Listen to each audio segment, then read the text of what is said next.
kuma riria muyuro wambiriirie andu 238 nio makuite na uiganaria 78 magatigwo na nguraro angi 75 matiramenyeka kuria mari. Only a week ago we had only lost 54 people.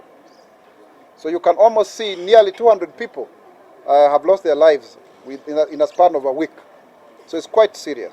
Family 47 ni ciuritwo ni cikaro nyingi cia cikiurira kambi-ini cia ihinda cia mwigitio na kaunti ya Nairobi ni wehutitio muno ikirumirirwo ni kaunti cia Nyanza cia itherero ria bururi na cia gicua-ini. Hathara ya muyuro itambiriire nginya mathukuru kuria thukuru 1203 cia muthingi ihutitio nyingi ikiamburwo mabati ni mbura ino na kungi cioro ikahoboka na uguo ni kuga thukuru ingihingurwo ta umuthi arutwo matanyihiire 600 matingiona gwa guthomera. So those of us who are asking why are we not resuming schooling, you can see this is a very huge number of schools.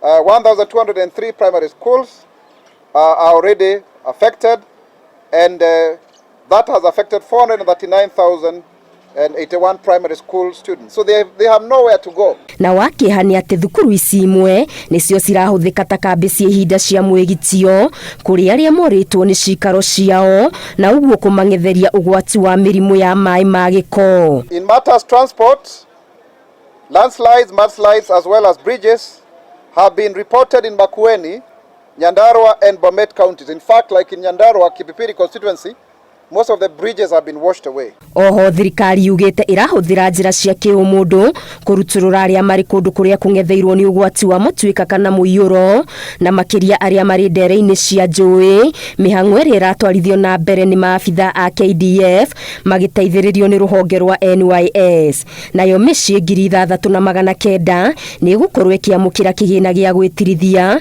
kuma kuri ruhonge rwa UNICEF o mucii ukiheo ciringi 10,000. Kuringana na ruhonge rwa urathi wa riera, mbura ino no iguthie na mbere kura icigo-ini mwanya mwanya bururi-ini, indi icigo-ini imwe yaya guthie ikinyihaga.